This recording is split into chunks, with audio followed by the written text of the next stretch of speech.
Se você ainda não está lendo em uma língua estrangeira, se você ainda não está lendo em espanhol, fica nesse vídeo que eu vou te ensinar como você pode fazer isso. Olá, olá, mi gente! Aqui é Mari, profe de espanhol. Sejam todos muito bem-vindos ao Espanhol com Qualidade.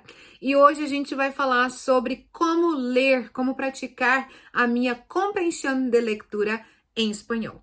Quando a gente fala sobre ler, muitas vezes a gente vai escutar assim, ai gente, mas eu não consigo nem ler em português, eu não gosto de ler. Mas eu tô aqui para te falar que provavelmente, se você ainda não está lendo em uma língua estrangeira, se você ainda não está lendo em espanhol, você realmente está perdendo uma grande oportunidade. Ler em uma língua estrangeira é uma ótima ferramenta, é uma ótima estratégia para você ampliar o seu vocabulário.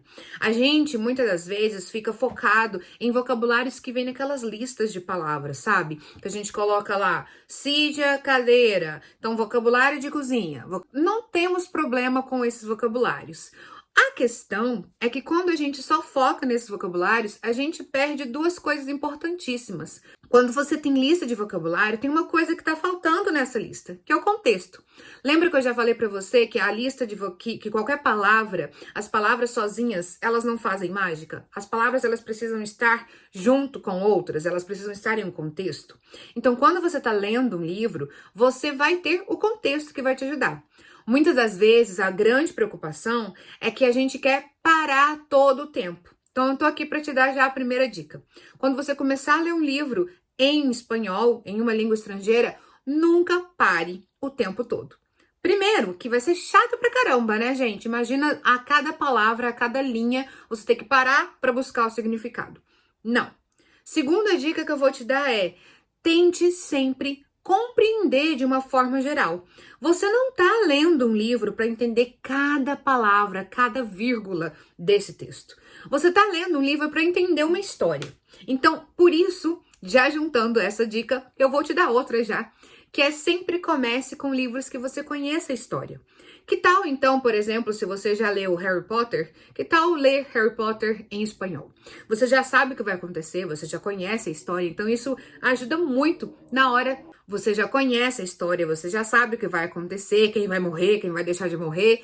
Então, quando a gente lê uma história que a gente já conhece, isso já nos diminui muito a nossa ansiedade, né? Porque a gente fica assim, meu Deus, e agora? O que vai acontecer? Eu não tô entendendo. Então, isso ajuda muito no começo. A outra dica que eu vou dar é que você sempre tente buscar o quê? Livros que estejam adaptados. Livros adaptados são excelentes para o começo. A gente quer ler livro em uma língua estrangeira como a gente lê livro em português. E não! Quando a gente começa a ler livro em uma língua estrangeira, a gente tem que buscar livros adaptados para o nosso nível. Não adianta nada você querer um livro que está no avançado. Então, comece com livros básicos, com livros que estejam adaptados para o seu nível do idioma. Porque quando a gente começa a ler um livro que já é muito mais difícil e que já é muito mais avançado, você concorda comigo que a sua motivação para terminar esse livro vai ser muito mais baixa? Então, você tem que começar por algo mais simples e por algo que realmente te interesse. Se você gosta de aventura, se você gosta de terror, por que você vai ler um romance?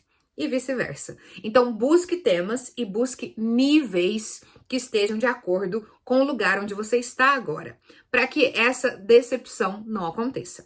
E a última dica que eu gostaria muito que você lembrasse é que quando a gente fala de leitura, a gente tem realmente que tirar esse conceito. Se você ainda tem esse preconceito de que ler é chato, eu gostaria muito que você começasse a repensar isso, porque a leitura é uma ótima oportunidade. Primeiro que você pode ler enquanto você estiver viajando, enquanto você estiver esperando para ser atendido. A gente tem hoje, inclusive, muitas ferramentas para a sua leitura.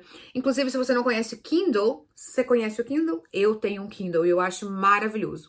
Eu, por exemplo, uso para praticar o meu inglês. Eu leio em inglês e eu tenho a possibilidade de toda vez que eu tenho uma dificuldade, eu não consigo entender uma palavra, quando eu clico nessa palavra, ele vai me dar o significado, uma definição do que é essa palavra. Dessa forma, eu consigo ter uma dinamicidade um pouco maior na hora de fazer a minha leitura. Enfim, eu gostaria muito que você entendesse que hoje em dia o que mais tem é ferramentas para que você tenha leituras de diferentes coisas. E a gente tem muito material gratuito. Você não precisa ficar comprando muita coisa, você não precisa gastar dinheiro com isso. Realmente você precisa querer. Eu gostaria muito que você entendesse a importância que é de consumir conteúdos autênticos. O que significa isso? Significa que são conteúdos que não foram feitos só e somente só para pessoas que estão aprendendo o idioma. Então, além de ler livros, talvez uma recomendação que eu dou, você lê reportagens. Você não quer ler um livro? Talvez um livro seja muita coisa para você. Comece lendo coisas pequenas. Então, comece lendo tirinhas de história em quadrinho, por exemplo. Comece lendo notícias. Então, você vai abrir um jornal no Instagram mesmo. Você olha o Instagram, ou você tá no seu tempo livre passando lá o dedinho. O que você vai fazer? Você vai buscar uma notícia e vai ler essa notícia. Vai tentar entender qual foi a notícia, o que aconteceu. Pode parecer que não, mas todo momento que você faz essas leituras, você está sim praticando muito e aprendendo vocabulário. Isso é o mais importante. Por hoje é só, espero muito que você tenha gostado. Se você ainda não lê, comece a ler. Não deixe de curtir, de comentar, de se inscrever no canal. Eu gostaria muito de saber a opinião de vocês. O que vocês acham? Qual é o livro que você está lendo ou o que você está lendo atualmente? Me conte. Muitas gracias e nos vemos no próximo vídeo. Adiós!